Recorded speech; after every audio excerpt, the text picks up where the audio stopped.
Hello and welcome to the Reykjavík Newscast. My name is Valur Grettisson. I'm the editor-in-chief at the Reykjavík Grapevine. With me here is Pollý. She's my chief of morale officers and a very good one as such. Before we start, I want to tell you a little bit just about we have a Christmas discount box. You find a link down there and you find a lot of stuff there. Also, on Friday we will have a new one. And there we will have my favorite drink of all, well, except Coke. I drink a lot of Coke. This is jólaöl, or the Christmas ale. And Icelanders make this specifically. This is like a drink, I think it's Icelandic. I'm not sure if you can get it anywhere else, called malt. And then appelsine and orange soda, if you will. It's incredibly good. It tastes a little bit like nice beer or something like that. But still not. It's more like sweet and so on. And I absolutely love this. So check that out, of course. We have a lot of news. We are here in Laugardalur. This is basically the center of the city. This is close to our zoo. And when I say zoo, it's not with lions and elephants. It's like cows and horses. That's the Icelandic version. So I'm going to tell you the news, and let's go for it now.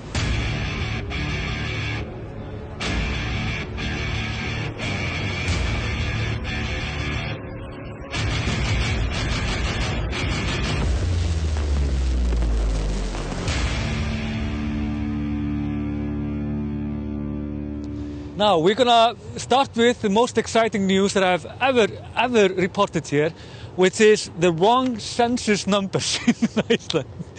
Now, census, I actually have to look this up. I don't even know if I'm saying this correctly, but I'm talking about when you count how many live anywhere, like how many live in Iceland.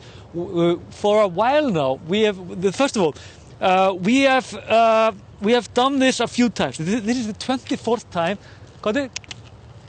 This is the 24th time we actually do this national consensus, and in 2011, that was the last time we actually did this. At that time, we were 315,000 that lived in Iceland, which is, I mean, fine.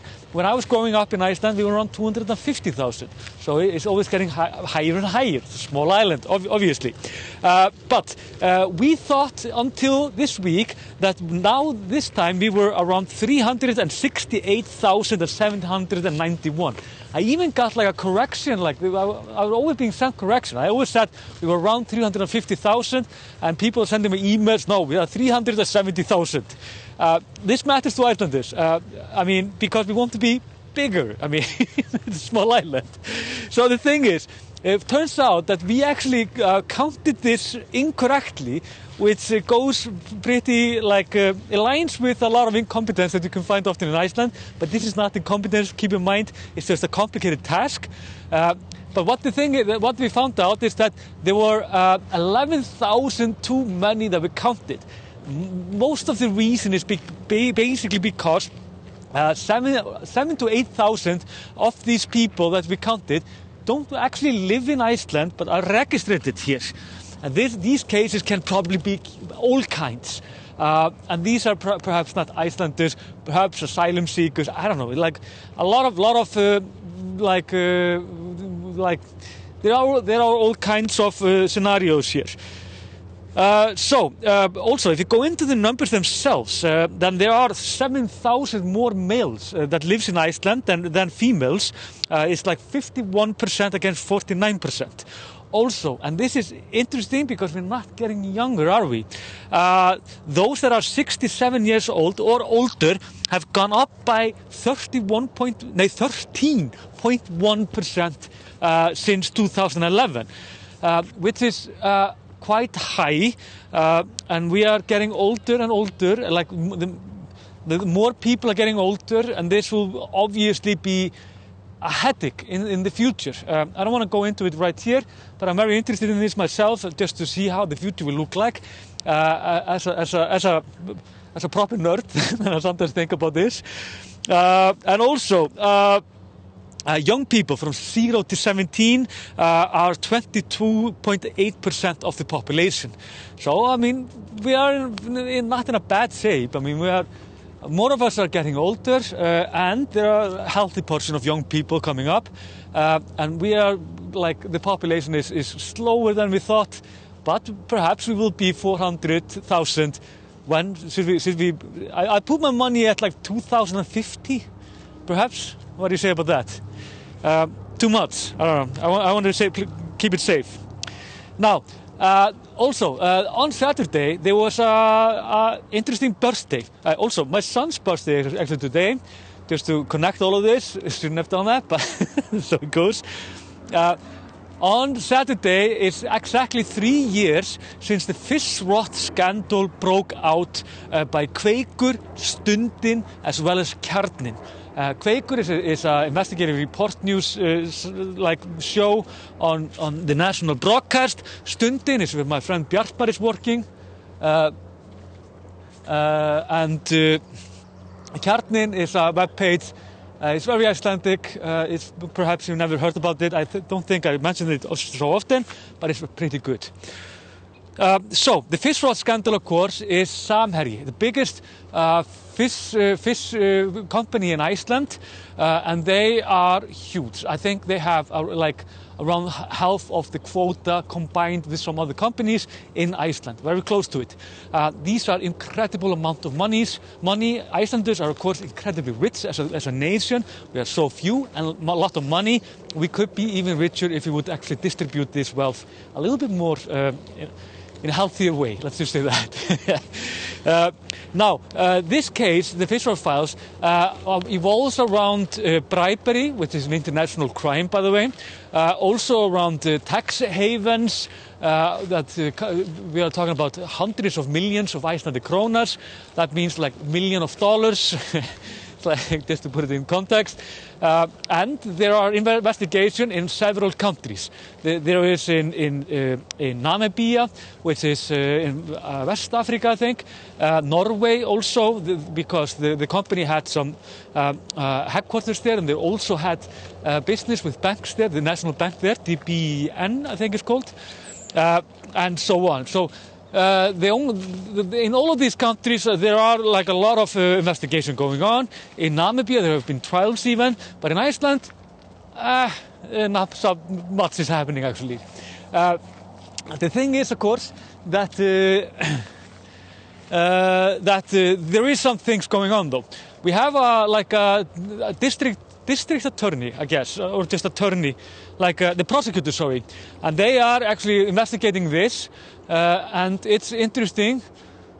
They can't say much about it, so we have no idea. But we know we're 3 years into this case, and nobody has been arrested. Nobody, well, not arrested, no. They have been interrogated people, and so on. So it's like a sort of nice area here. And it's interesting, but I mean, I have to say, it feels slow. It also, what more have happened, because Samherji has been incredibly aggressive against media. For example, we told you about the stories. There were journalists both from RÚV, Stundin, and Kjarnin. They have been interrogated by the police in the Akureyri, the capital of the north, where they have been accused of distributing pornographic images of the owner of a phone that they obtained, and they have been also accused of drugging the same individual that owned this phone. All of this is baseless. I think I can just say very, very clearly, although the case is still being investigated, and the financial minister, very connected to he's in the Independence Party and very connected to the fish. To the fish industry in Iceland. He has been very sympathetic for Samherji, which has been having a very ugly smear campaign when it comes to journalism. So, we're not a fan. I mean, I'm not trying to be very, what do you call it, like neutral in this. I mean, this concerns me in some ways, not personally, thankfully. So, how do we do this? Is this like... This is for kids, right? Okay, what a nice world here. I know that Art wants me to go under here, but I'm not sure I'm physically able to do so. So, sorry about that, Art. Also, and finally, This is interesting because this affects us all in so many ways. The Media Commission in Iceland, which is actually a government body I dislike personally. It feels pointless, but that's me. But they did an interesting report, research, where they were finding out like how young people are experiencing social media and the internet. Most of them, they said like 20% of them have actually feel like they have been subjected to cyberbullying, which is an incredibly high number, I have to say. And this is ugly because not only are children bullied in schools today, they have to take this bullying with them back home in the form of the phone and the internet and so on. So it's incredibly hard just to escape this, and that's what like I really dislike about these modern times. And we need to start some campaigns here and do something stronger, you know. Not only that, when it comes to advertisement, young boys, they see more advertisement about online gambling and alcohol. Keep in mind, both are like it's illegal to advertise alcohol in Iceland, and gambling is technically completely illegal in Iceland. You can't go into the slots, and that's a whole story in itself. But that's it. So this is quite concerning, also because they saw that children from 8 to 12, they have a really hard time to see the difference between an ad and reality and like online content. So it's really easy to mess up with these kids. Girls, for example, and this is incredibly alarming actually, because girls, they are more exposed to like advertisement about plastic surgery, how to diet, fillings like in lips and so on. You see this in Hollywood all the time, and so on, like bigger breast, like go, like basically transform your body in some ways. And this is all around, although I don't see it because I'm a man. I don't even see the alcohol or the gambling thing either. But basically because I'm a middle-aged man now, I just get things like how to clean your house, or like where to buy new tires on your cars. But young men, they seeing this. Young girls are exposed to this, and it's a vicious cycle, isn't it? And finally, and this is also incredibly interesting, parents should actually ask their children for permission to post photos online. The reason is that children say often they feel very humiliated by these, when parents are doing this, they're like, oh, he's so cute, and put it online and don't ask. And this is also a part of the digital footprint for the future. Well,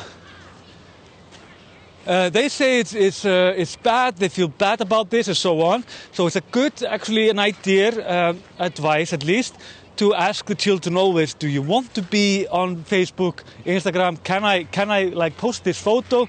You are so cute in this photo that it would be a crime to humanity if I won't be able to. Because I mean, you have very much authority towards your child, and you should be more basically just aware of this. I mean, I do understand, like, how often haven't I seen a really cute photo of Italy and I'm like, oh, god damn it. But I always ask, actually. And this is the reason that I would basically be flooding my Facebook and Instagram with pictures of my sons if it weren't for that I wasn't asking. And they don't often want this to happen. Talking about children, or what? Also, there are more news actually, just in short. We had a new report of from the selling, privatizing of the bank of Íslandsbanki. The report more or less just confirms what everybody knew. It was a shit show, simple as that. The politicians are defending this it's a nice fencing kind of a game. Everybody is pretty good in the posts, but in the end we just saw that We probably lost around 2 billion on the incompetence of the government because of this. It's not perhaps that much if you think about that. Just the money that we got from the selling of these shares was 54 billion. So it's people are like, let's just say they are like moderate angry about this. We are not going overboard here. So keep in mind, if you see the Icelandic media today, for example, it will be all over, and you can of course read it on wherever you want to. But that's it for me for now. I will have to throw a little bit more for Pollý. Are you up for that? Hvað segir Pollý? Þetta stuði? Are you tired? She barely wants to do this. And also, of course, remember this. Jólaöl og appelsín. So this is my first actually. I get this every year. Mostly in December, then we try our first one. So it's a year since I drank this last time. So it's going to be interesting. Yes, it's like I remember now. Like I have a flashback from all of my Christmas, like in combined to one, like from 4 years old to now, basically. It's a really nice drink. It's a nice tradition. And if you just want to do it yourself, you just buy malt and applesin. You can just do it yourself and Google how to do it. But you can also just buy it straight from the can. So until next time, goodbye, and like and share and comment if you can, if you want.